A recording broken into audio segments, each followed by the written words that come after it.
coming out to my home. As you know, I am the Democratic nominee for U.S. House of Representatives. And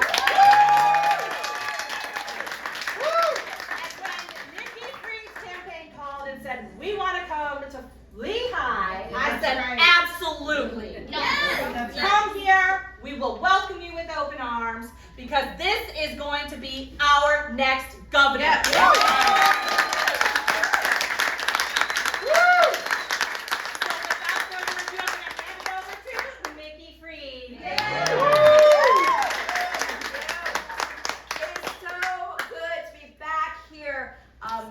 For those who don't remember my 2018 campaign, which you all should because you know who I was running against. And so we made sure that some of our first TV commercials were here in Lee County because I understood what it meant how to win our state. That we've got to be traveling everywhere, that we've got to talk to areas that may not always be blue, but that there are blue people in them, and we like to have our Republican friends as well. But look, we're down to the wire. We are 3 days and counting until Tuesday, and we feel the excitement everywhere we go. We feel the momentum. We feel the energy on the ground. And I'm sure that you all saw earlier this week that the UNF had the first poll that has been conducted since the overturning of Roe v. Wade, and we are up by 4 points.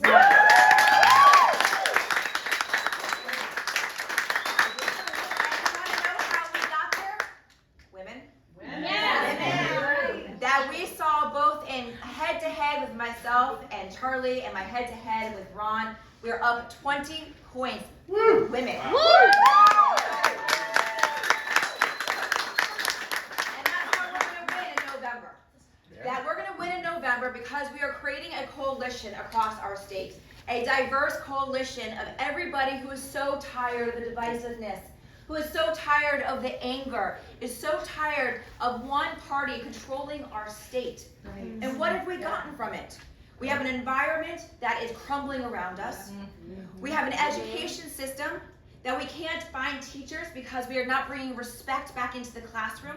We're creating a war zone in our classes. We're asking our teachers to not only be the teacher, but be the parent, to be the guardian, to now bring guns into school. And now they're being asked to not teach history, and whether or not they say something or not say something, whether or not they're going to get sued. And they make no money. So we've got a plan to make sure that we are doubling the per pupil funding so that our teachers finally get the pay that they deserve. And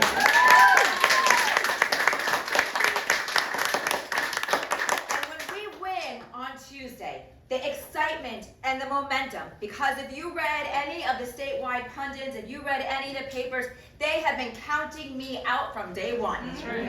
And so when we prove them wrong on Tuesday night, which we are going to do, the excitement and momentum that we get coming out of that primary victory is what is going to catapult us to take on Ron DeSantis. And let me tell you about Ron. I got lots of stories. I'm going to write a book when this is all said and done. Yes, ma'am. He is somebody who is prone to make mistakes. Yes, he is. And put his foot in his mouth. And we are prone to capitalize on all of his mistakes. Including what happened just hours ago today.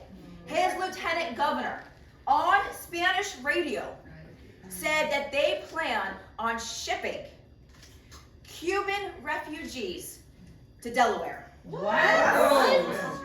This is what the Republican Party continues to do. They continue to go after everybody who doesn't look like them, sound like them, think like them, and wants to continue to divide our state, and is now again going after our immigrant population. That is not how government is supposed to work. And so we are going to stand up against this bully.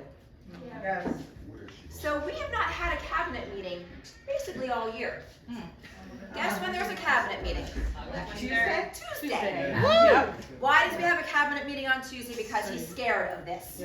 He is scared of what we are bringing to the table. He knows that we are going to be in his face every single day. But more importantly, we're going to show the people of our state what a true governor looks like. We are going to give people a reason to vote for us. They know who he is. They know what he's been doing to our state. They know what he's been doing to our LGBTQ community. They know what he's been doing to the Black community and to the immigrant community and the Hispanic community and to our teachers and to our women. We've got Nazis that are literally marching our streets in Tampa and in Orlando. And he says nothing. That is not what a leader does. A leader stands up and condemns any type of hate speech. That's right. But he's not doing that. He's accountable. Instead, you know what he's doing? He's backing up an insurrectionist. He's backing up what happened, what did not happen. He is backing up and saying the FBI has been used as a weapon. The FBI. They were just doing their jobs. But it was more important for Ron to get onto social media that night and called us a banana republic and go after the FBI when only a week earlier that he came to Hillsborough County and took out a duly elected state attorney. That is not democracy. And so we're going to have two messages in the general election. First message is on affordability. Because we know what is happening in our state. That people can't afford to live here. They can't afford to pay their rent. They can't afford their property insurance and their taxes. We know that we've got a plan of lowering our cost of living while also raising our standards. The other thing we're going to talk about, we're going to talk about freedom. They don't get to coin that word. That's right.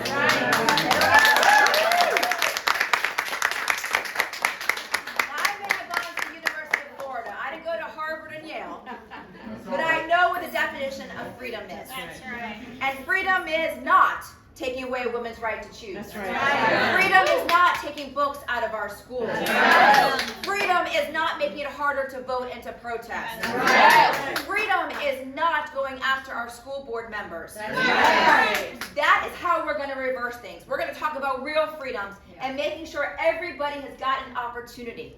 And everybody knows that they're welcomed here in the state of Florida. That's right. And you know else how we're going to win? With women. Woo!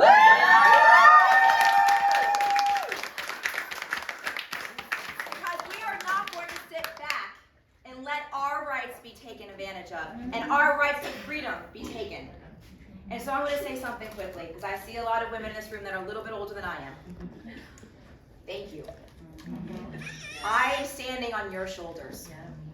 You spent so much time protesting and marching to give my generation our freedoms and our rights to privacy.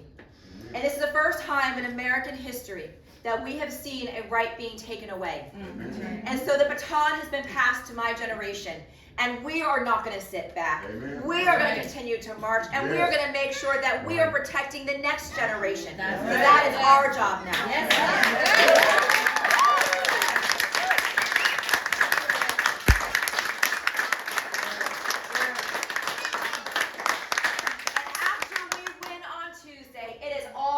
On deck. We are going to make sure that we are supporting our down ballot candidates. We're going to make sure we're supporting our clubs and our caucuses. And we're going to make sure that you have the resources necessary to get out the vote and to have that persuasive conversations. Because I know that people are tired. People are tired of the anger and animosity. And as long as we show up and we show them a better way of our state can lead, they're going to vote for us. Amen. I know they are. People are tired of this. And so as long as we are doing our job and talking to our neighbors again and reducing the tension in our communities, I have complete confidence that we're going to take this guy down. We're going to make him a one-term governor.